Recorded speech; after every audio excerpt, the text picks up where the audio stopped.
Buenos días. Mire, tengo un problemita ahorita con la pantalla. Permítame un momentito.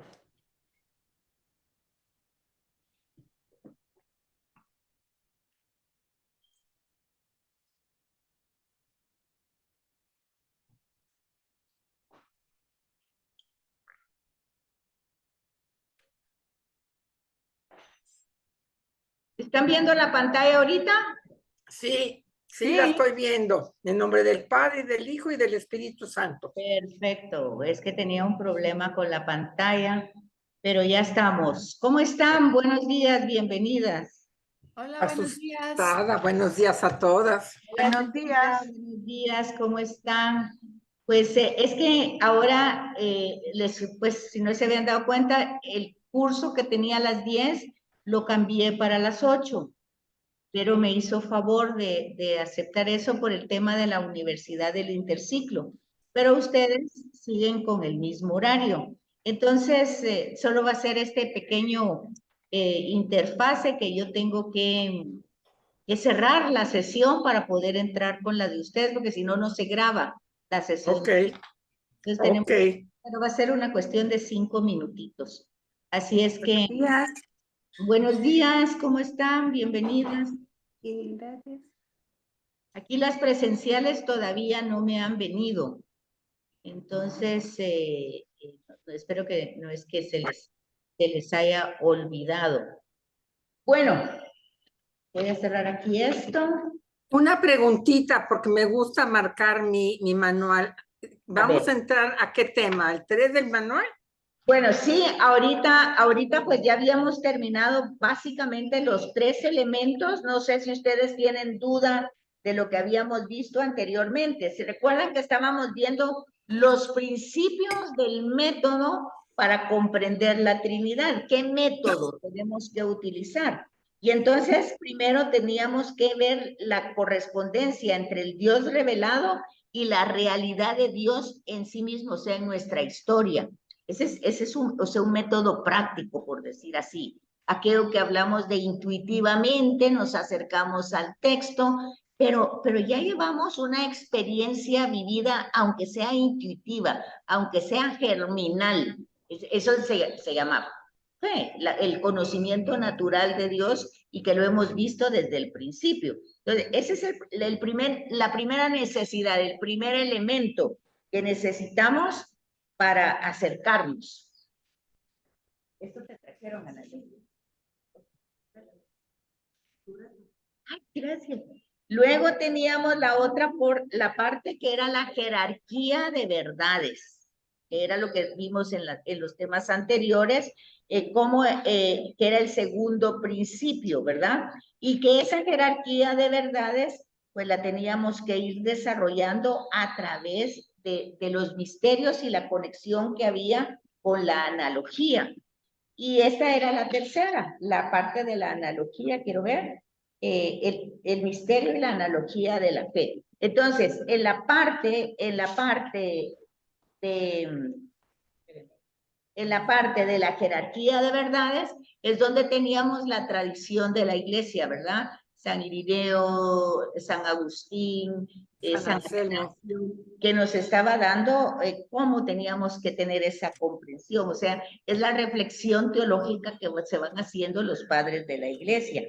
Y la analogía, pues, es desde la realidad que vivimos, cómo podemos nosotros comparar el relato revelado con nuestra historia. Fíjense que es al revés. Fíjense que no es exactamente que yo voy a encontrar el rostro de Dios en el libro. Yo lo encuentro en la historia, en mi historia. Y luego, analógicamente, lo comparo con el rostro de Dios presentado en el escrito, en el libro, en la revelación. Y entonces ahí entran los dos. Por eso se llama el breve excursos a la explicación sobre la analogía de la fe. Y esa era la parte final que estábamos hace 8 días y que decía, es una expresión que se refiere al modo como se iluminan recíprocamente los misterios de la fe, que tienen una conexión entre sí y con el fundamento único que es el misterio de Cristo y de nuestra salvación. O sea, cómo nosotros en nuestra historia humana nos vamos dando cuenta que hay cosas, que hay situaciones, que hay circunstancias que nosotros, pues, por nuestras capacidades, por nuestra suficiencia, no la hubiéramos podido hacer o desarrollar o de alguna manera llevar a cabo. Entonces, honestamente y de todo corazón, pues decimos analógicamente, esto yo no lo pude haber hecho sin Dios, o sea, esto lo hizo el Señor. Y obviamente lo que vimos al principio es que el centro de esto es Cristo, que nos ha revelado ese rostro de Dios que camina con nosotros, que está con nosotros, que ha vuelto al Padre, pero nos ha dejado su espíritu de amor que nos acompaña. Entonces, esa es la conexión que dice entre nuestra historia personal y la historia revelada desde el misterio de Cristo, que es nuestra salvación plena, ¿verdad? Y justo lo que hablábamos con la sesión anterior, con la clase anterior, que decíamos, hoy jueves de la Ascensión. Bueno, ¿qué pasa? Si nosotros leemos el Evangelio de Juan, nos vamos dando cuenta del misterio trino que ahí se revela, la jerarquía, ¿verdad? O sea, por el amor, o sea, tanto amó Dios al mundo que se hace humano, ok. El amor de Dios que se encarna en la persona de Jesús. Ahora, Jesús regresa al Padre. Por supuesto que analógicamente y metafóricamente Jesús puede decir, de hecho dice en el Evangelio de Juan, voy a la casa de mi Padre, pero obviamente sabemos que Dios no tiene casa y que la casa no hay cuartos. Y voy a preparar, o sea, es decir, voy a prepararles en el seno del Padre, o sea, esa es una analogía, el seno del Padre, lo que nosotros decimos, me voy al cielo. Bueno, el tema es el seno del Padre, el cielo pues tampoco, porque es un espacio. Entonces, pero es el lenguaje que utiliza la Sagrada Escritura para que nosotros podamos comprender el misterio. Todo se hace a través de la analogía, pero nosotros tenemos la comprensión desde nuestra experiencia. Y entonces aquí lo explica en este párrafo, estamos en el numeral 231, que fue el final de hace 8 días. No tengo el número de página, pero no sé si ustedes tienen. Estamos en el tercer elemento de la metodología que debemos seguir para conocer el misterio. Y entonces, creo que es página 20. Ok. 22. Ok. Entonces dice, dado que no son realidades que nuestro entendimiento pueda entender perfectamente, su nexo se capta del mismo modo que captamos las comparaciones por analogía, de analogía. Es decir, según el significado de proporción. Entonces, pues no sé si me doy a entender, pero el punto es que desde nuestra experiencia de Dios, por eso es tan importante tener esa relación, esa permanencia, esa unión, porque desde esa experiencia, pues yo voy a entender la revelación, cómo Dios se ha revelado, y yo voy a tener el discernimiento si esta acción, pues desde mi incapacidad, solo Dios la pudo haber realizado. Y por eso Pablo va a decir en su momento, ¿de qué me voy a gloriar si todo lo he recibido? Si me he de gloriar en algo, ha de ser en Cristo. Y muerto y resucitado. O sea, no haciendo milagros, ni sanaciones, ni muerto y resucitado. ¿Por qué? Porque ahí está la expresión más grande de amor, que da la vida, no se la quitan. A mí nadie me quita la vida, yo la doy.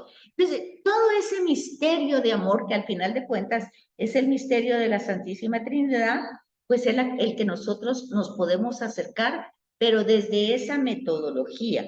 Y entonces aquí, en este breve discurso, se nos habla cómo los padres de la iglesia nos han dado pues propuestas, la coherencia y la relación que hay entre el Antiguo Testamento y el Nuevo Testamento, cómo ellos van viendo todas las promesas hechas en el Antiguo Testamento, las van viendo realizadas en la persona de Jesús, en sus palabras, en sus gestos, en sus acciones.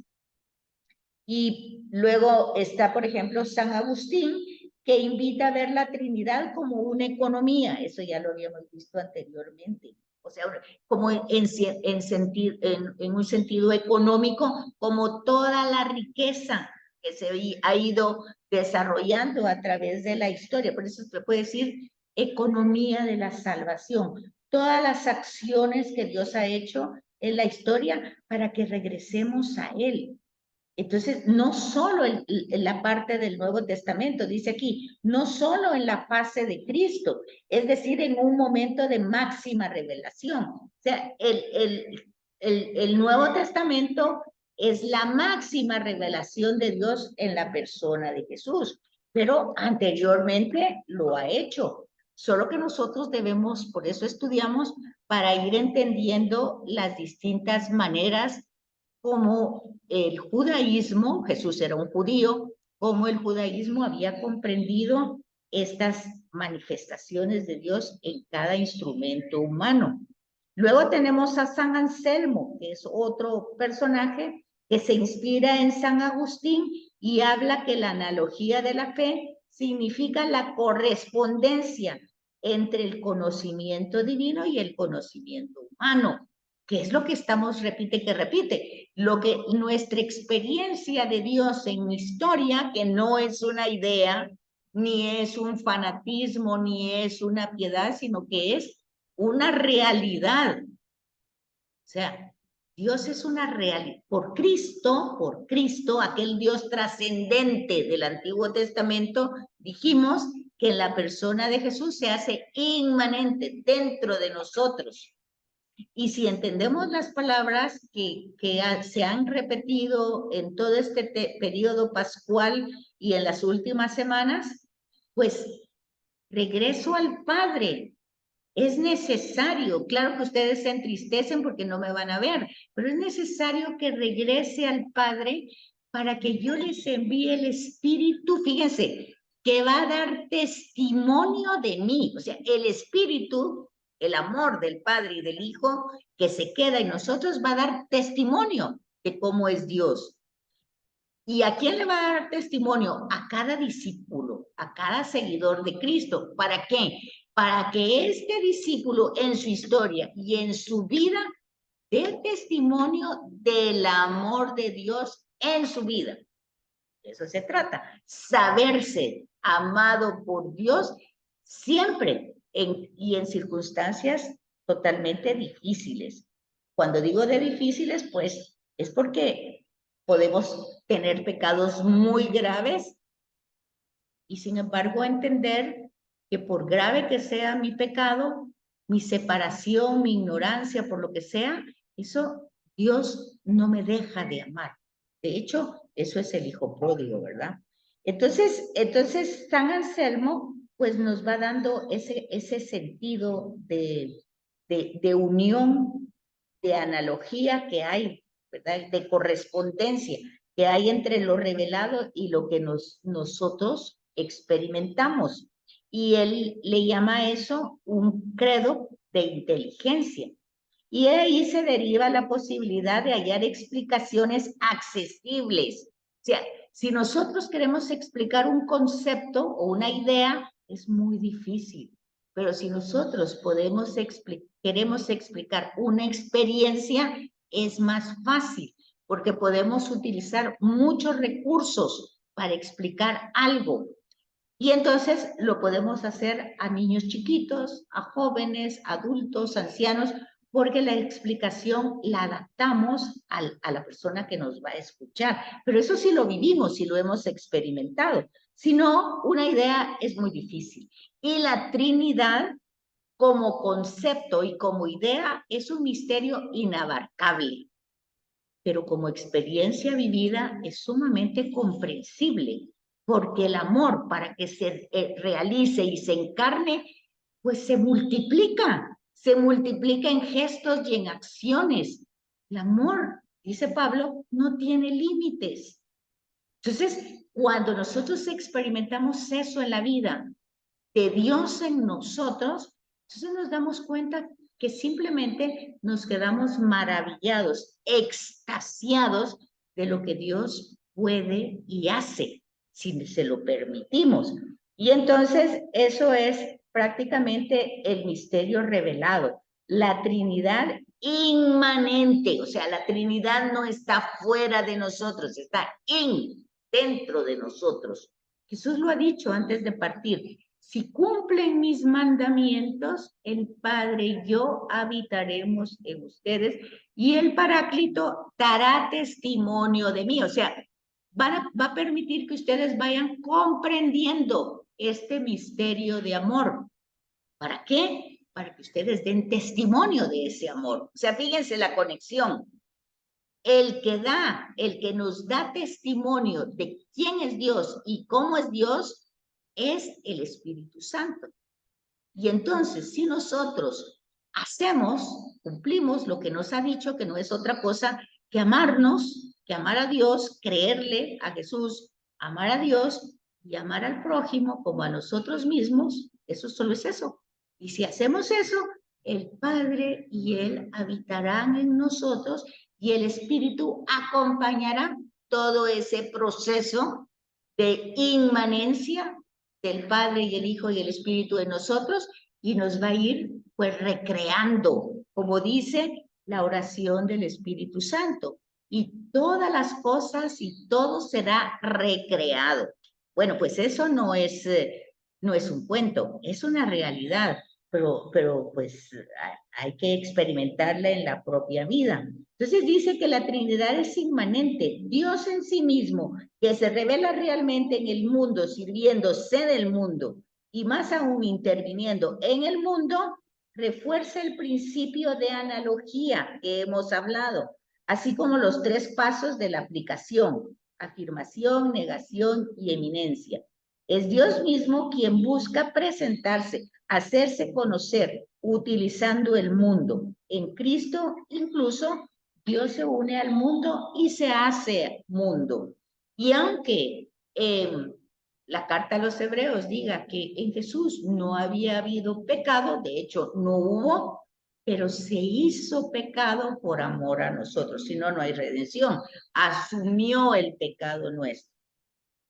Luego, Concilio Vaticano Concilio Vaticano I propone esta definición del nexo en el Dessinger 3016, que es un numeral, el acuerdo de los misterios entre sí y con el fin último de la criatura. Es decir, este misterio no es para que se quede en una orla, así que yo solamente la voy a adorar y no voy a entender nada, sino que tengo que hacer ese proceso desde la experiencia humana y la revelación, esa conexión, y entonces poder ir comprendiendo el fin último de mi creación, el sentido y la misión de mi ser criatura, y que luego por Cristo, por méritos de Él, paso a ser hijo de Dios dentro de los sacramentos de la Iglesia por el bautismo. Entonces, los diversos misterios de la salvación revelados en conexión entre sí con el fundamento de la fe, o sea, con lo que nosotros intuimos y se ha ido desarrollando, se iluminan recíproca y progresivamente, haciendo posible un conocimiento cada vez más profundo de la revelación. Si, por ejemplo, se ha llegado a la formulación de los dogmas. Sí, por ejemplo, todos los dogmas marianos tienen que ver con Cristo, no con María. Eso ya lo vieron ustedes en Mariología. Es por Cristo que es María. Y es que ella lo dice en el Magníficat. Es Dios. La alabanza es para Dios que ha hecho en ellas maravillas. Entonces, esa es la jerarquía de las verdades. que nosotros la tenemos que tener clara, que es por la conexión que se llega a esa formulación después dogmática, que Dios es trino, no es porque se le ocurrió a un papa, sino porque es la revelación que ha ido progresivamente siendo iluminada por el Espíritu del Padre y del Hijo que se ha derramado entre nosotros. Y entonces se va comprendiendo cuál es el papel de María en la iglesia, en la historia de Jesús y en la historia de la humanidad. Y entonces se desarrollan los dogmas que son cristológicos, es por Cristo, que nosotros podemos decir entonces que María es madre de Dios. ¿Por qué? Porque Jesucristo es Dios. Si yo no creo que Jesucristo es Dios, no puedo decir que María sea madre de Dios. Entonces, ahí hay una conexión. María es madre de Jesús de Nazaret, pero Jesús de Nazaret es Dios. Entonces, María es madre de Dios. Eso se logra por la conexión que hay. Entonces, la teología procede a la luz de esos principios que se van reflexionando, se van observando, pero desde Cristo, que es el que ilumina toda nuestra condición humana, igual todo el Antiguo Testamento. Entonces se trata pues de un modo de razonar fundado sobre la unidad de Dios. Entonces ya comprendemos que todas esas separaciones que el Padre que envía al Hijo, que el Hijo que le envía, es solo una manera pedagógica, didáctica, de hacer comprender el misterio del amor de Dios. O sea, Dios es amor. Y el amor, como dije, se despliega, se desarrolla, se multiplica, pues, en diversas formas. Y entonces una manera de pedagógica es: el Padre creó, el Hijo redimió y el Espíritu santificó. No, pero es la acción de amor unánime, conjunta. ¿Cómo vamos? Ahí terminamos esa sesión y ahí va la autoevaluación.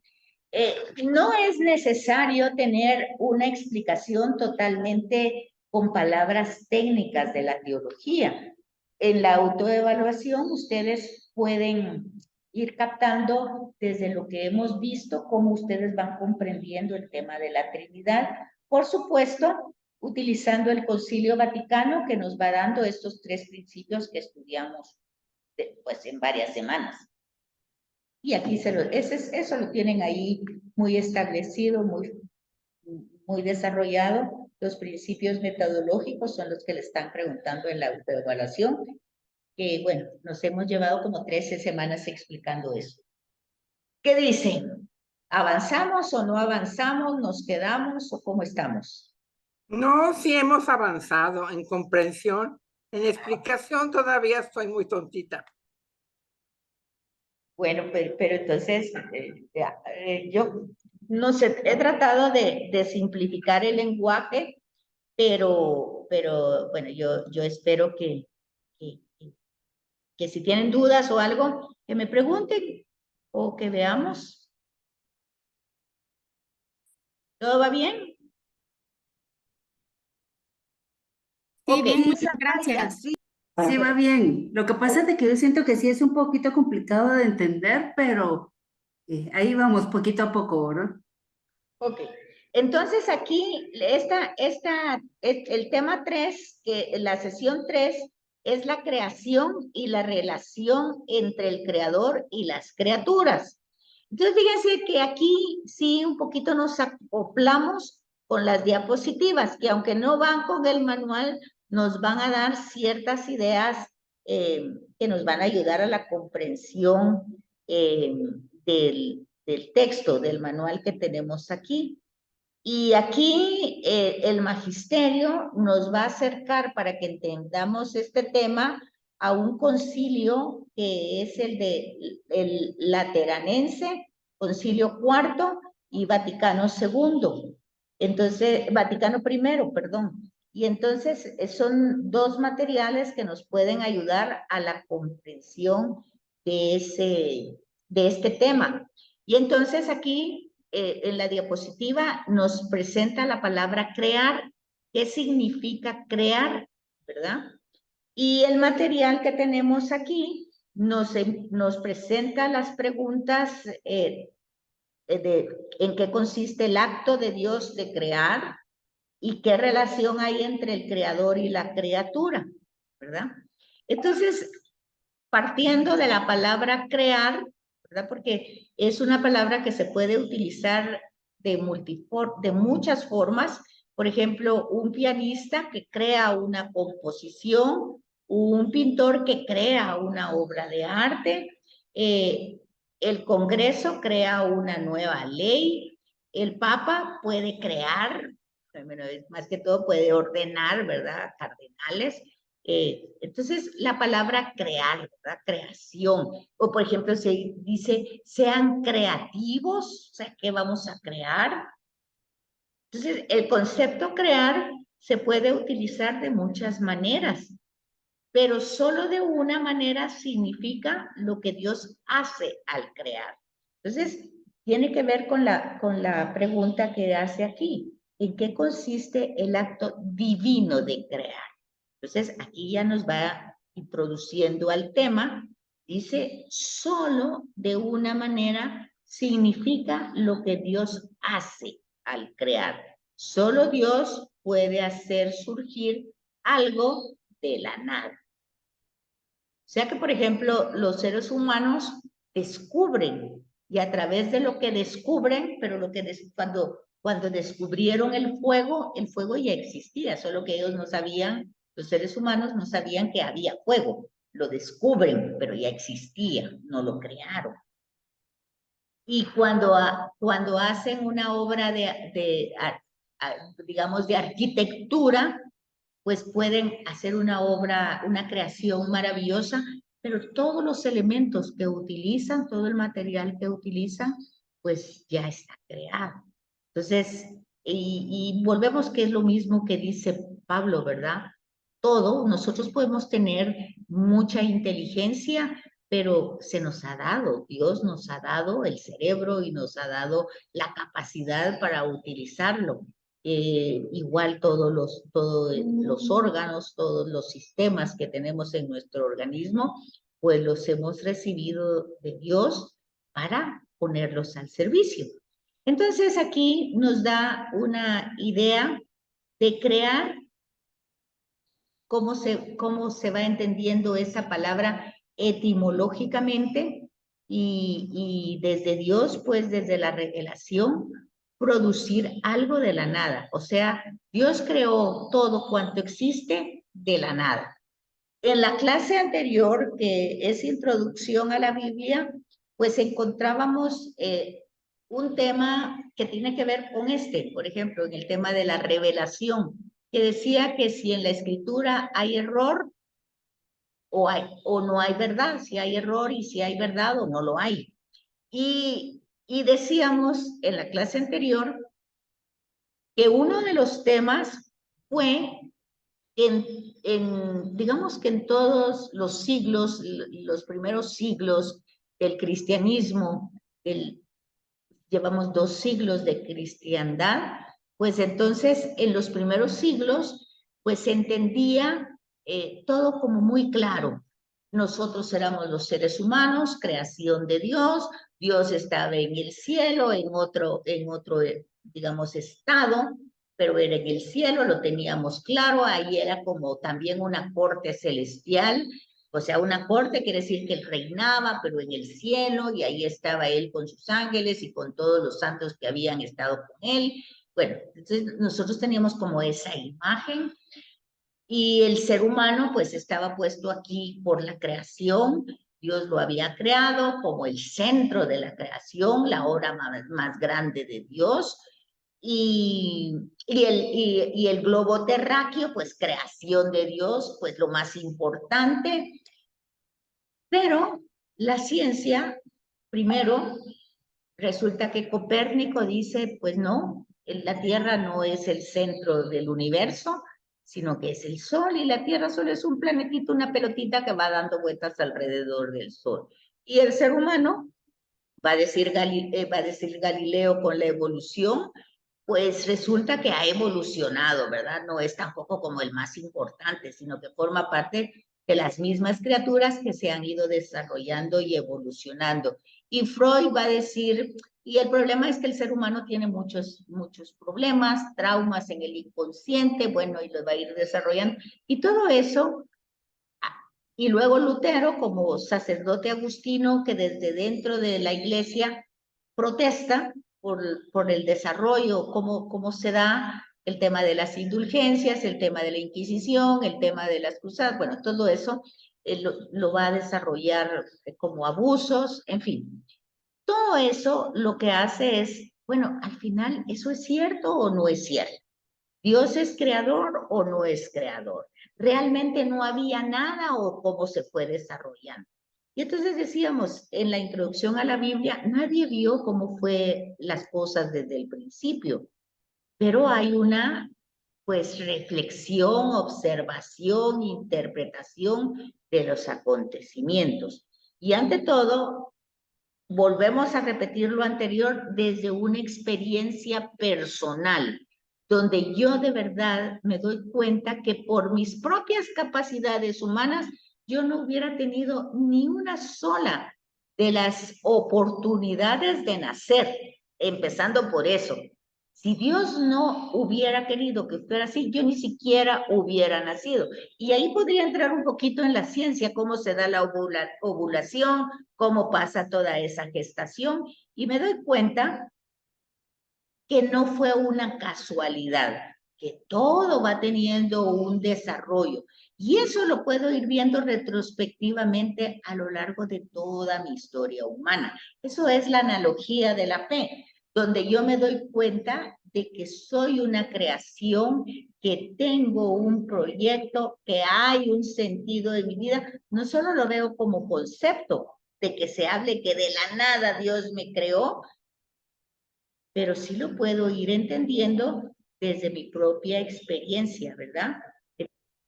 Establecer, fundar, introducir algo, o sea, cómo Dios se va introduciendo, se va estableciendo, fundando en mi vida para hacerlo realidad.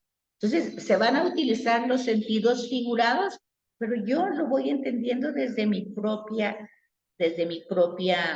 realidad, desde mi propia experiencia. Entonces, se puede hablar de muchos tipos de creación, pero yo me voy a dar cuenta de por qué yo soy creación, ¿sí? Puede ser que la evolución, puede ser el Big Bang. Acuérdense que el tema del Big Bang es un tema, una teoría que la desarrolló un sacerdote. Entonces, y no es un sacerdote ateo, es un científico que está dentro del contexto católico y que se da cuenta de este estudio, pero aún ahí ve la acción de Dios, porque ¿qué provocó el Big Bang? No hay quien lo explique. Pueden explicar y darle ese nombre a ese acto, a ese momento, pero no hay una explicación de cómo se dio. Entonces, en ese sentido, pues la creación de Dios sigue vigente, ¿verdad?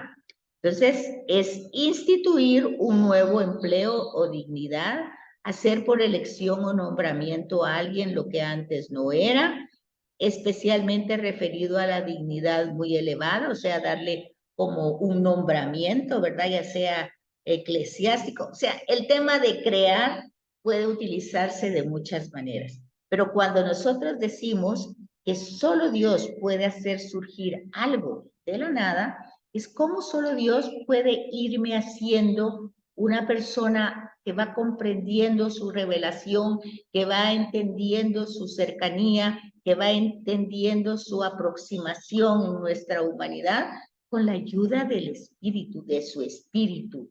¿Cómo va haciendo eso? Y uno va entendiendo cómo va comprendiendo el misterio de Dios, no solo desde el acto revelado, sino desde la propia experiencia. O sea, lo que decíamos anteriormente, las dos cosas están conectadas y las dos cosas se complementan. Entonces, estamos aquí.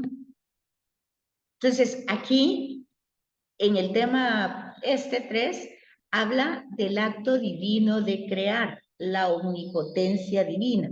Ustedes tienen aquí la creación, el acto divino de crear, la mediación, el mal, la criatura espiritual y la obediencia de Dios, y la criatura espiritual, su vocación y su misión. Entonces, en el acto divino de crear, se basa en el tema de la omnipotencia divina. Dios tiene un poder sobre todo cuanto existe.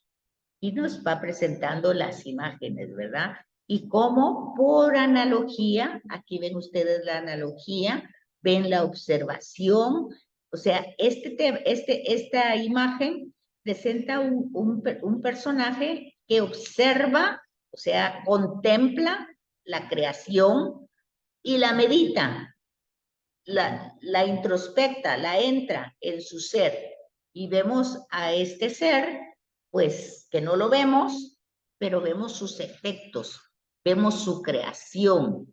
Entonces, al hablar de la omnipotencia de Dios, no podemos compararlo con lo que nosotros como seres finitos, o sea, seres limitados, podemos o no podemos hacer. O sea, no podemos comparar a Dios. Nosotros tenemos que darnos cuenta que desde el Antiguo Testamento tenemos la realidad divina, lo hemos repetido muchas veces, trascendente, fuera de nuestras capacidades humanas, la necesidad de que Él tiene de darse a conocer, de revelarse, de manifestarse. Ok. Pero ya cuando llegamos a la persona de Cristo, esa realidad trascendente se vuelve cercana a nuestra, inmanente dentro de nuestra realidad, de nuestra experiencia. Entonces, estos seres finitos, limitados, que por nuestras capacidades no podemos, ni nuestra inteligencia, ni nada, no podemos comprender el misterio absoluto de Dios, a través de Cristo nos vamos acercando. La naturaleza divina es diferente a todo lo demás, pero a través de Cristo Dios se va dando a conocer esas diferencias y se va acercando a nosotros. Porque Dios tiene una naturaleza, una potencia operativa, o sea, que actúa. Eso lo vemos desde Génesis 1, eso lo vemos en el Éxodo, eso lo vemos en la entrada a la tierra prometida, eso lo vemos con los jueces, con los reyes, con los profetas. Está actuando, operando. Que se niega todo límite en sus capacidades. Es decir, decíamos en un momento que Dios no tiene atributos, Dios no tiene inteligencia, Dios es sabiduría, Dios es poder, Dios no tiene atributos, es en esencia y no puede cambiar. Entonces, por eso dice que su omnipotencia, su realidad es infinita. En cambio, en las criaturas, las operaciones, lo que hacen, lo que producen, es un efecto en sí misma. Añaden a su ser un pensamiento, perfecciona nuestra mente. Nuestra realidad humana limitada, lo que hacemos son efectos, no son causas. O sea, la causa es Dios. Nosotros somos como la consecuencia, como los efectos, como el resultado, ¿verdad? Pero la causa, el protagonista es Dios. Por eso decíamos en una clase anterior, eso que vive diciendo Pablo, pues que se gloria en que es Dios que lo ha hecho todo. También lo hace María en el Magnificat. En el caso de Dios, sus propios actos, su mismo ser, no le añaden nada, lo que estamos diciendo. Dios, no podemos decir que son atribuciones que Dios tiene, incluso que lo reconozcamos o no lo reconozcamos, que le agradecemos o no le agradezcamos, eso no lo hace más Dios ni menos Dios. Lo dice el prefacio de la misa, que aunque nuestros reconocimientos no los necesitas, Es don tuyo que nosotros seamos agradecidos. Fíjese, hasta el hecho de nosotros, criaturas, que le agradezcamos a Dios, es un don de Dios. Es un acto de su amor en nosotros. Es esa inmanencia dentro de nosotros que nos hace reconocerlo, que nos hace agradecerle, que nos hace descubrirlo, que nos hace no usurpar sus acciones en nuestras vidas, sino glorificarlo. Pero dice el prefacio de la misa, es don suyo hacia nosotros, es un acto de amor hacia nosotros, porque nada de lo que nosotros hagamos, ni siquiera el peor de nuestros actos humanos va a afectar su proyecto. ¿Cómo puede ser? Si matamos a Cristo, y eso no afectó los proyectos. Al contrario, fue revelando el amor de Dios grande. Si además de eso, cualquier otra cosa que podamos hacer, no puede ser tan peor. Entonces, aquí vemos esa potencia divina en el sentido de su capacidad frente a lo que no es. Entonces, nosotros, pues dice el Salmo, que somos como la hierba del campo, que hoy es y mañana no es.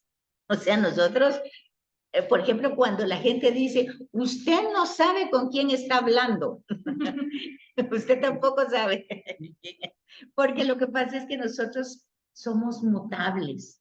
Ni siquiera cuando pensamos, hablamos y sentimos, a veces ni siquiera podemos formar unidad en lo que pensamos, en lo que decimos y en lo que hablamos. A veces ni siquiera en esa forma. Así es que ahí nos vamos dando cuenta de que nuestra realidad finita no es. Y vamos siendo, gracias a Dios, gracias a Él, vamos realizando, nos va, así como la construcción del alfarero que hace las vasijas, pues la vasija no es va haciendo de acuerdo al alfarero. Entonces, eso lo tenemos que tener muy claro porque es parte de la revelación, ¿verdad? Y entonces, ¿qué quiere decir entonces que Dios puede todo? Aquí está Santo Tomás que dice, Dios puede todo lo que es posible. Fíjense, no dice que lo que es imposible. Dios puede lo que es posible. El hombre puede hacer todo aquello de lo que es capaz, pero Dios puede hacer todo lo que es posible en sentido absoluto. Fíjense que no está usando imposible. Todo es posible. Y generalmente, incluso es lo que cuando le preguntan a Jesús, ¿y entonces quién puede salvarse? Todo es posible para los que creen en Dios, ¿verdad? Todo es posible.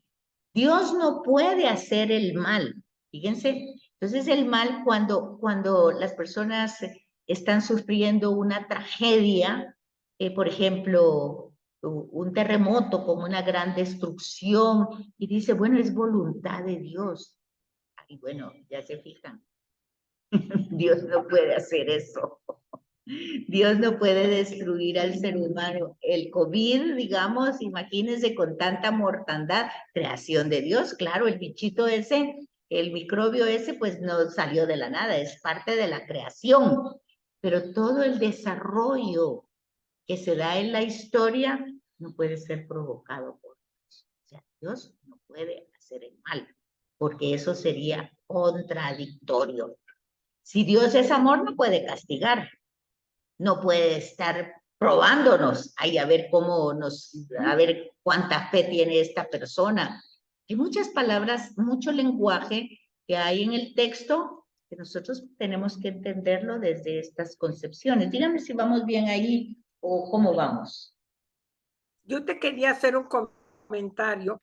Cuando hablas del sacerdote teólogo, ay, se me fue el nombre ahorita. Cuando habla del Big Bang es porque existía ya algo para hacerlo explotar y Dios no necesitaba de nada para empezar la creación. ¿Estoy en lo correcto? ¿Cómo es que dices? Cuando fue el Big Bang, ¿cómo dices? Ya existía algo que hizo la explosión. ¿Quién hizo esa explosión? ¿Quién creció ese núcleo o esa partícula que explotó?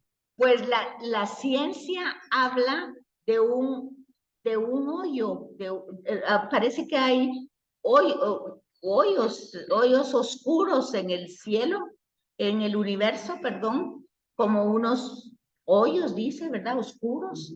Y entonces parece que el Big Bang lo explican como que ese hoyo oscuro, como que va para adentro, la oscuridad, como que fuera un pozo para adentro, como que de pronto explota y sale, pero lo presentan como un hoyo oscuro, no, o sea, como posiblemente fuerza, pues es que eso es lo que nadie sabe, y justamente en esa parte que nadie sabe, es como lo que se explica como el Big Bang, como la explosión de ese hoyo oscuro que explota y sale toda la creación, pero va desarrollándose paulatinamente, ¿verdad? Como, eso es aquel video que les pasé para que lo vieran, cómo se van dando los umbrales, poco a poco se va desarrollando.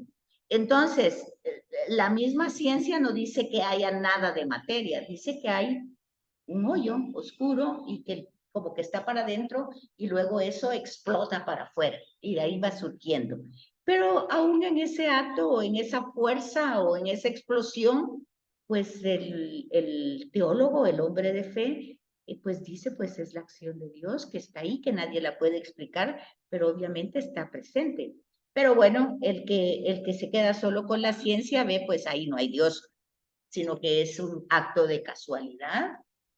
No, pues ahí tenemos las distintas ¿De interpretaciones. casualidad o de causalidad? Pues es que no sabemos qué causa lo provocó. Y entonces, Claro. como no sabemos qué causa lo provocó, el hombre de fe dice, pues la causa es Dios. Estoy de acuerdo contigo y lo que explicas, porque así lo entendí yo.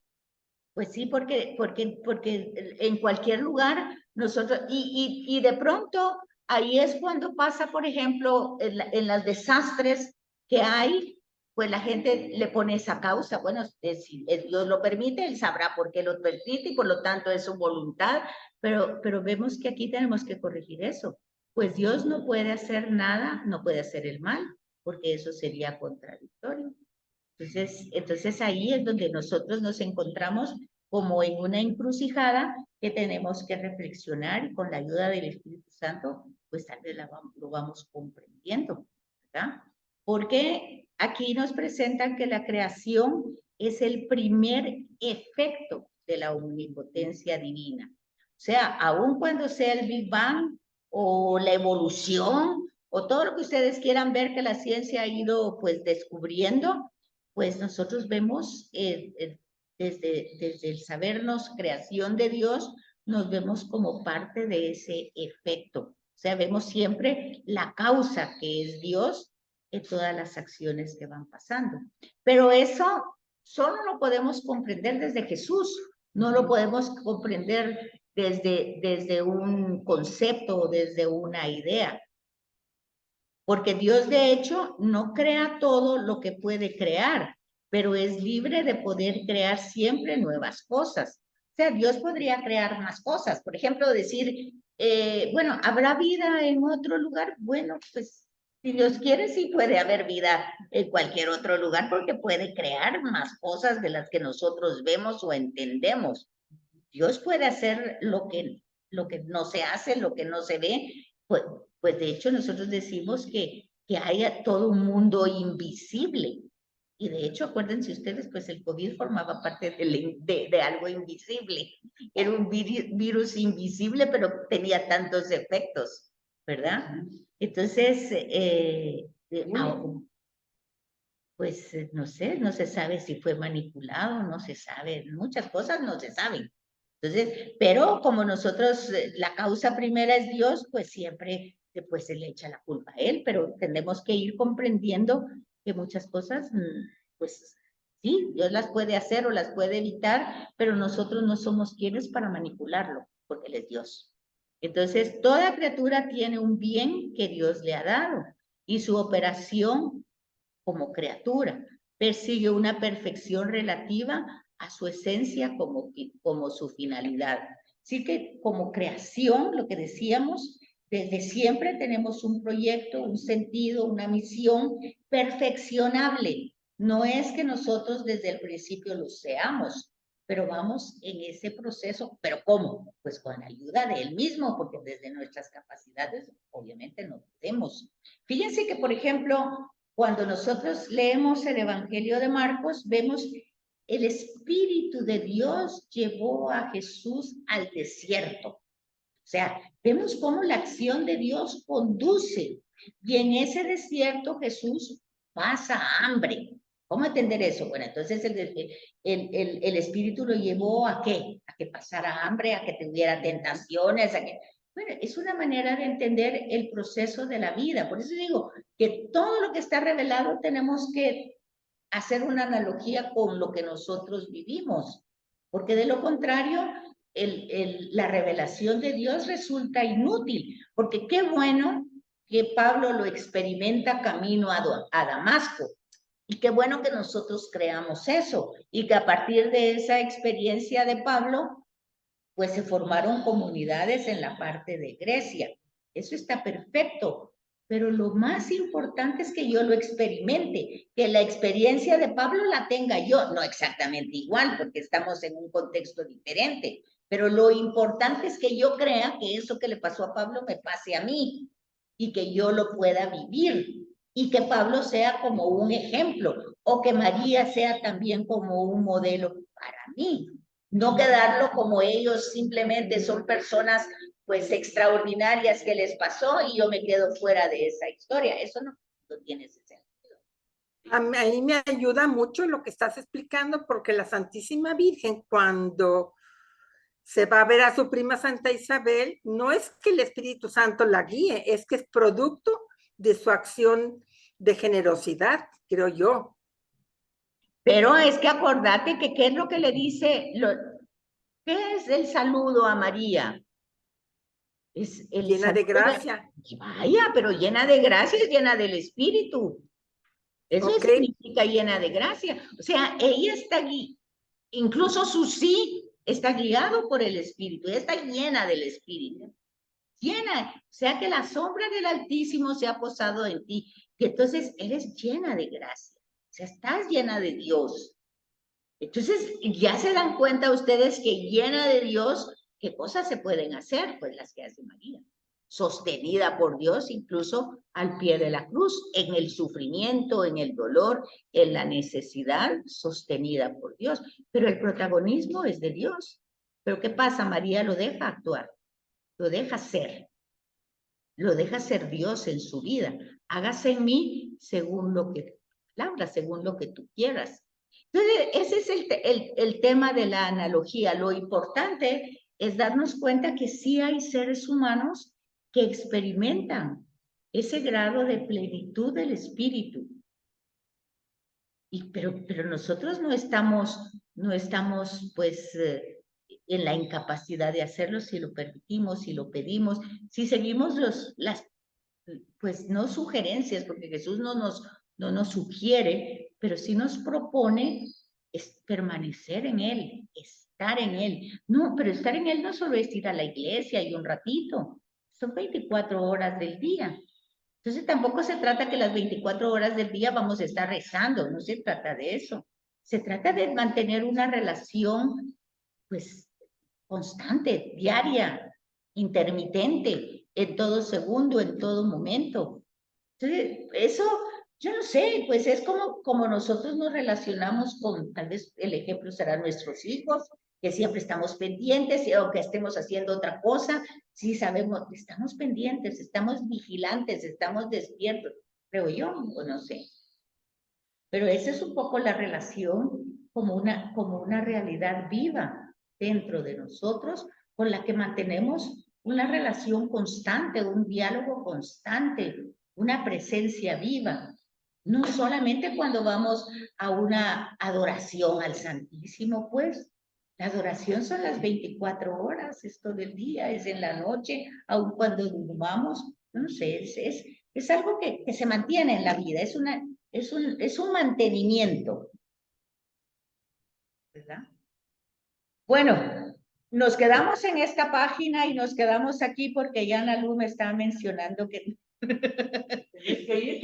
sí, entonces... Amenaza, te amenaza. Sí, aquí la tengo ahí, aquí adelante. Si no sale a tiempo, tiene que estar a las 10:40 horas en la U. Entonces aquí nos quedamos en esta sesión 3 para que lo lean y vamos a ver cómo lo enriquecemos con estas diapositivas que si no lo presentan más o menos. Ok, gracias, que llegues Muchas a tiempo. gracias. A ustedes, muchas gracias. Adiós, niña. Bien, gracias por Adiós. todo. Lindas explicaciones. Gracias. Adiós, Rosarito.